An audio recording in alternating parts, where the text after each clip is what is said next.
दूसरा प्रश्न, तंत्र, वाम मार्ग, अघोरपंथ, नाथपंथ जैसे नामों से लोग क्यों डरते हैं? इन मार्गों का सही विश्लेषण और सम्यक अभ्यास से क्या ऐसी संभावना नहीं है कि लोग फिर से नए आयाम से इन्हें समझें और इनकी निंदा और उपेक्षा न करें? तरु ने पूछा और एक नहीं 14 प्रश्न पूछे। मुझे भी गिनती करनी पड़ी, ऐसा उसने कभी किया नहीं।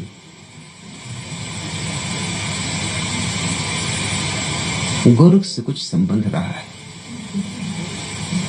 कोई सोई स्मृति जग गई, कोई झरना फूट पड़ा।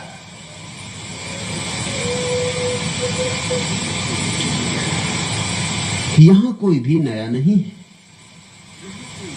सभी पुराने। न मालूम कितने पथों पर चले, न मालूम किन किन सद्गुरुओं के साथ रहे। मेरे पास आ जाना तुम्हारा आकस्मिक नहीं है। चलते रहे हो, खोजते रहे हो, वही खोज तुम्हें यहां ले आई। जो नहीं चले हैं कभी, जिन्होंने कभी खोजा नहीं, उनसे मेरा संबंध भी बहुत मुश्किल से बन पाता है।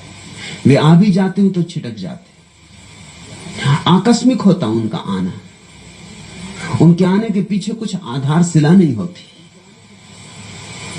जो मेरे पास आके टिक जाते, रुक जाते, और तरु आई है सो टिक ही गई है। उसका अर्थ यही है, उनके प्राणों की कोई गहरी तृषा तृप्त हो रही है। बहुत बहुत द्वारों से जो खोजा है और नहीं मिल पाया है, उसकी झलक मिलने लगी, मंजिल करीब आ रही। गोरख से कुछ संबंध रहा होगा तरु, कुछ नाता रहा होगा। जैसे कोई पुराना सोया हुआ गीत फूट पड़ा हो, ऐसे उससे प्रश्न फूटे और सभी प्रश्न सार्थक। कोई भी प्रश्न बौद्धिक नहीं है, पूछने के लिए नहीं पूछा गया है, उठा है। पूछना चाहिए इसलिए कुछ सोच सोच के नहीं पूछा गया है। पूछने से नहीं रुक सकी, फिर खुद भी डर गई होगी जब 14 प्रश्न लिखे, तो फिर क्षमा भी मांगी कि मुझ पर नाराज मत होना। इतने प्रश्न जैसे विवश थी, पूछना ही पड़ा है, न पूछे नहीं बनेगा। उन्हीं 14 में से एक प्रश्न यह, तंत्र, वाम मार्ग, अघोर पंथ, नाथ पंथ जैसे नामों से लोग क्यों डरते? पहली बात, ये सब नाम तंत्र के ही नाम है। तंत्र का ही एक नाम वाम मार्ग है। वाम मार्ग का अर्थ होता है बाएं हाथ का रास्ता। तुम्हारे पास 2 हाथ है, एक दायां हाथ है, एक बायां हाथ है। ये 2 हाथ बस 2 हाथ ही नहीं, इनके पीछे बड़े राज छिपे। तुम्हारा दायां हाथ तुम्हारे बाएं मस्तिष्क के खंड से जुड़ा है, उल्टा। तुम्हारा बायां हाथ तुम्हारे दाएं मस्तिष्क के खंड से जुड़ा है। मस्तिष्क 2 खंडों में बटा है। अब तो विज्ञान ने इस पर बड़ी खोज की है और उस खोज ने बड़े रहस्य प्रकट किए। तुम्हारा दायां मस्तिष्क जो कि बाएं हाथ से जुड़ा है, काव्य का स्रोत है, अनुभूति का, भाव का, कला का, प्रज्ञा का, आनंद, मस्ती, नृत्य, संगीत, उत्सव, कल्पना, जो भी मधुर है, जो भी स्त्रीण है, जो भी सुंदर है, उस सब का जन्म तुम्हारे दाएं मस्तिष्क में होता है। उस दाएं मस्तिष्क का प्रतीक है बायां हाथ। तुम्हारा दायां हाथ जुड़ा है बाएं मस्तिष्क से। बाएं मस्तिष्क में पैदा होता है तर्क, गणित, कर्मठता, कार्यकुशलता, चालाकी, राजनीति, कूटनीति, संसार, गद्य, विज्ञान, हिसाब किताब, उपयोगिता, बाजार, इस सब का संबंध बाएं मस्तिष्क से है। संसार सदा से दाएं हाथ पर जोर देता रहा है, क्योंकि दाएं हाथ में उपयोगिता है, हिसाब किताब है, गणित है, तर्क है, बाजार है, दुकान है, व्यवहार है। बाएं हाथ खतरनाक मालूम होता रहा है, सदा से खतरनाक मालूम होता रहा है। कवि का क्या भरोसा, गणितज्ञ का भरोसा किया जा सकता है, नर्तक का क्या भरोसा, वैज्ञानिक का भरोसा किया जा सकता है। फिर विज्ञान का उपयोग है, नृत्य का क्या उपयोग है? नृत्य तो है स्वांतः सुखाय। ये जो बायां हाथ है, ये तुम्हारे भीतर स्वांतः सुखाय का प्रतीक है। इसका कोई लक्ष्य नहीं है, इसकी कोई दिशा नहीं, ये कहीं जा नहीं रहा है। यह तो इसी क्षण में आनंद मस्त मुग्ध होकर जीने की कला है। कविता का क्या मूल्य है? न तो पेट भर सकता है, न तन ढक सकता है, न छप्पर बन सकता है। तो कवियों को हमने थोड़ा बहुत सम्मान दिया है, एक अनुपात में, जैसे सजावट की तरह, लेकिन गैर जरूरी। एक आध आदमी कवि हो जाए समाज में, हम बर्दाश्त करते हैं, लेकिन हम कवियों की जमात बर्दाश्त नहीं करेंगे, क्योंकि कवि किसी काम का नहीं मालूम पड़ेगा। उसकी उपयोगिता क्या है? किसी ने पिकासो को पूछा कि तुम्हारे चित्रों की उपयोगिता क्या है? उसने अपना सिर पीट लिया। उसने कहा, फूलों से नहीं पूछते कि तुम्हारी उपयोगिता क्या है, और कोयल गीत गाती उससे नहीं पूछते तुम्हारी उपयोगिता क्या है, और आकाश तारों से भर जाता तब नहीं पूछते कि तुम्हारी उपयोगिता क्या है। मुझसे ही क्यों पूछते हो? ये कवि और चित्रकार और मूर्तिकार और संगीतज्ञ सदा से कहते रहे, हमारी कोई उपयोगिता नहीं। मगर जीवन उपयोगिता पर ही समाप्त नहीं होता। जीसस का वचन याद करो, man can not live by bread alone. आदमी अकेली रोटी से तो नहीं जी सकता, कुछ और भी चाहिए। रोटी से कुछ ज्यादा चाहिए। रोटी जरूरी है मगर काफी नहीं, आवश्यक है मगर पर्याप्त नहीं। रोटी के बिना कविता नहीं हो सकती, ये सच है, मगर अगर कविता के बिना रोटी हो तो जीवन हुआ ना हुआ बराबर है। रोज पेट भर लिए, जी लिए और मर लिए। अगर जीवन में काव्य ना जगा, गीत ना उठा, वीणा ना बची, बांसुरी पर संगीत न खेला, तो क्या सार है? स्वांतः सुखाय रघुनाथ गाथा। जो स्वांतः सुख से भरा है वही उस परम प्रिय के भाव से भी भरता है। इसलिए बायां हाथ सदा से खतरे का सूचक रहा। इसलिए जिनसे भी हम डरते उनको हम वाम मार्गी कहते, जिनसे हम भयभीत होते उनको हम वाम मार्गी कहते। तुम्हें हजारों लोग मिल जाएंगे जो मुझे वाम मार्गी कहते, ठीक ही कहते, मैं वाम मार्गी हूं, क्योंकि मैं तुम्हें स्वांतः सुखाय की कला सिखा रहा हूं। हिसाब किताब ही सब कुछ नहीं है, हिसाब किताब के बाहर भी एक जगत है, और वही जगत तृप्तिदायी है।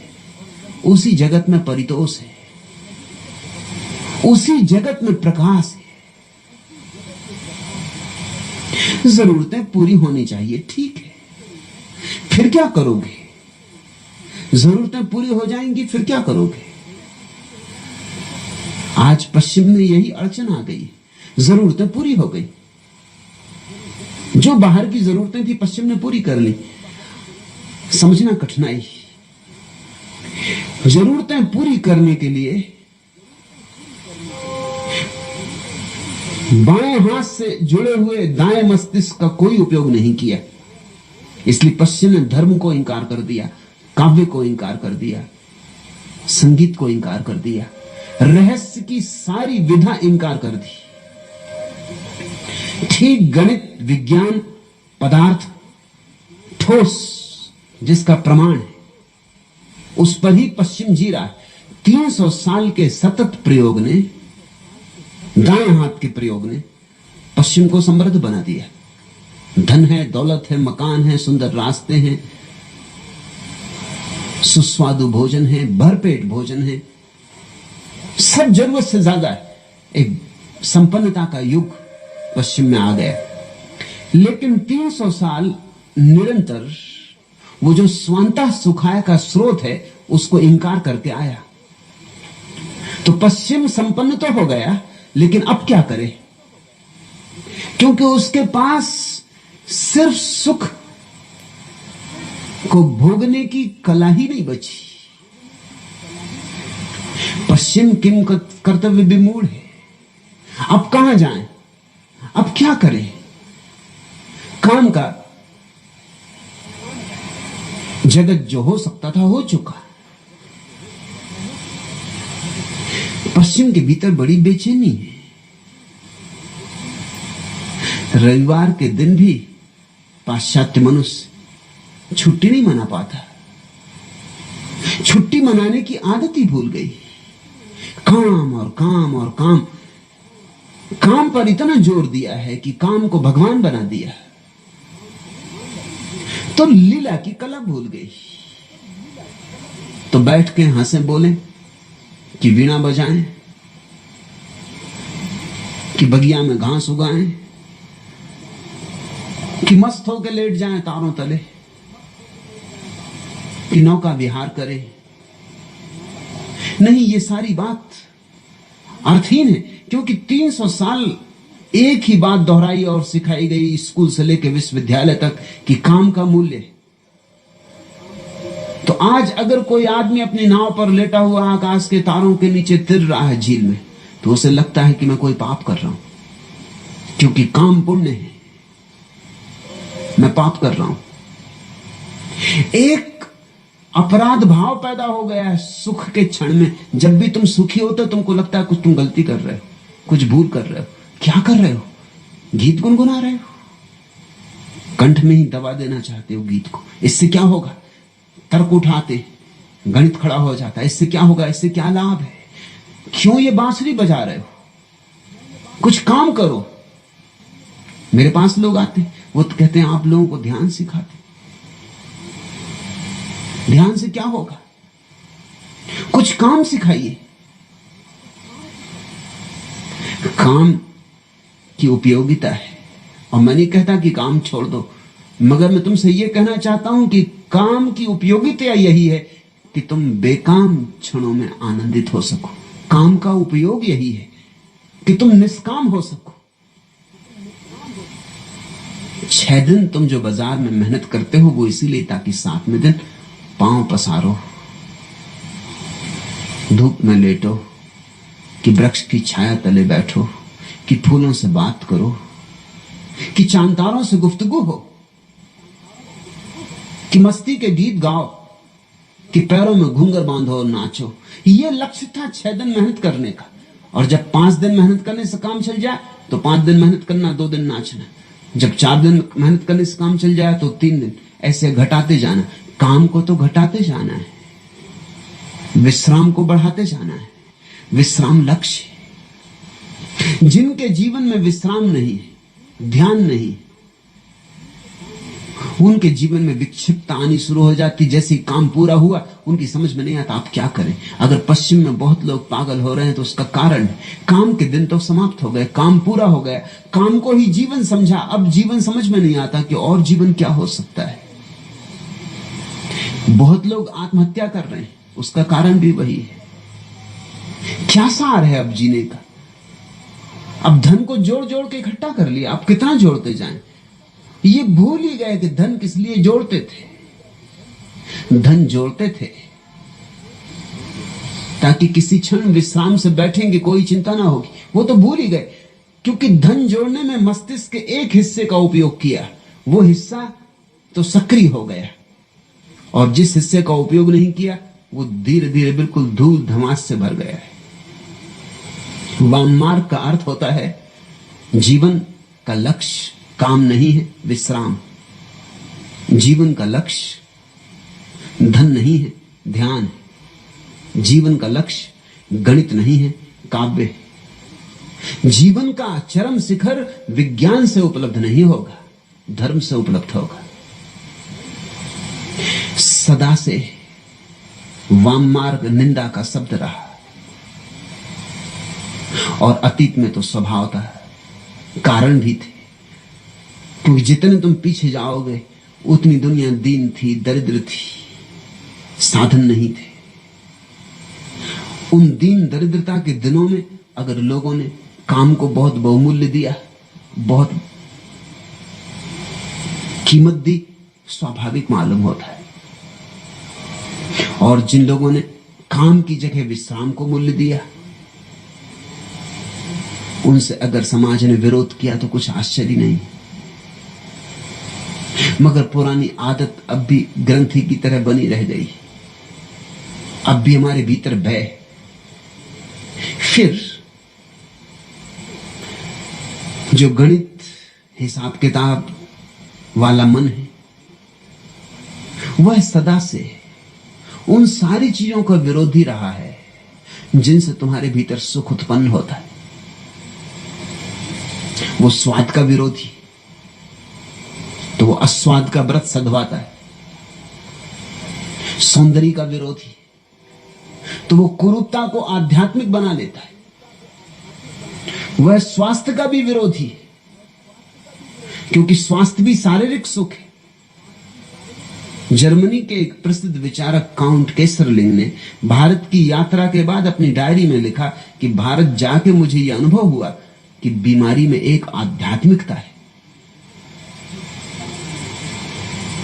स्वास्थ्य में एक तरह की नास्तिकता है, क्योंकि स्वास्थ्य शरीर का होता है। इसलिए आध्यात्मिक व्यक्ति को स्वास्थ्य का रस नहीं लेना चाहिए, वो तो देह का दुश्मन है। इसीलिए प्रेम का दुश्मन हो गया संसार, क्योंकि प्रेम बड़ा सुख है। सारी चीजों की दुश्मनी साध ली। वाम मार्ग ने इसका विपरीत संदेश दिया है। वाम मार्ग कहता है प्रेम प्रार्थना है और प्रेम परमात्मा है, और वाम मार्ग कहता है कुछ भी छोड़ना नहीं, क्योंकि जो भी परमात्मा ने दिया है उसकी उपयोगिता है, उसका उपयोग करो और उसे सीढ़ी बनाओ, उसे परमात्मा की मंदिर की सीढ़ी में रूपांतरित करो। पत्थर मत समझो, मार्ग के अवरोध मत समझो, सीढ़ियां बनाओ, ऊपर उठो। काम वासना की भी सीढ़ी बनाओ, उसका भी विरोध मत करो।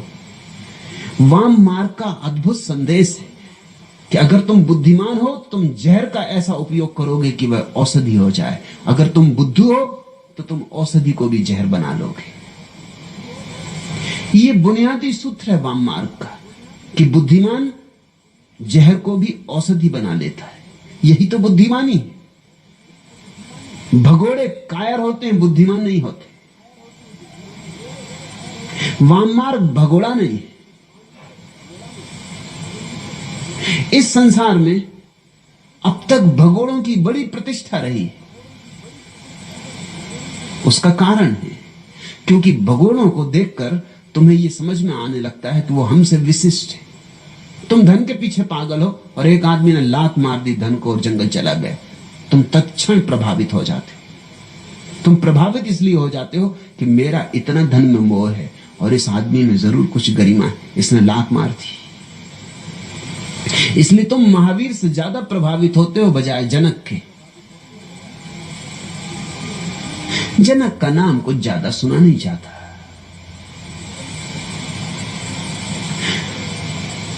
तुम बुद्ध से ज्यादा प्रभावित हो जाते हो क्योंकि वो राजमहल छोड़ के जाते, तुम कृष्ण की अगर प्रशंसा भी करते हो तो थोड़े दबे दबे कंठ से, थोड़े डरे डरे, थोड़े भयभीत। अगर लोग कृष्ण की प्रशंसा भी करते हैं तो गीता वाले कृष्ण की करते हैं। पूरे कृष्ण को स्वीकार करने की हिम्मत बहुत कम लोगों की, क्योंकि कृष्ण तो तुम्हारे जैसे ही मालूम पड़ते हैं, बल्कि तुमसे भी आगे बढ़े हुए।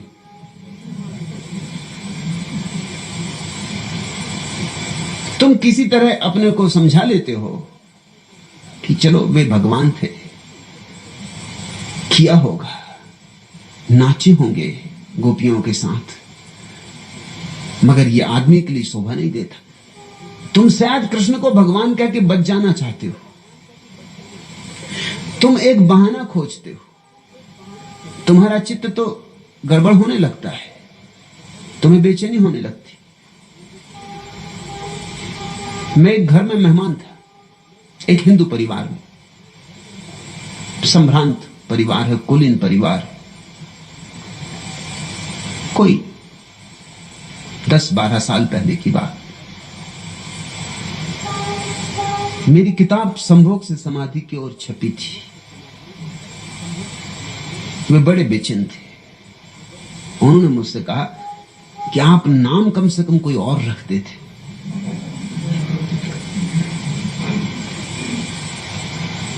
क्योंकि किताब तो जब कोई पढ़ेगा तब जानेगा कि क्या है उसमें, मगर ये नाम बड़ा खतरनाक है। आप नाम कुछ और रख देते। फिर जो पहला संस्करण था उस पर खजुराहो की मूर्तियों का चित्र छपा था कवर पर, और कहने लगे कि ये भी आपको क्या सूझा।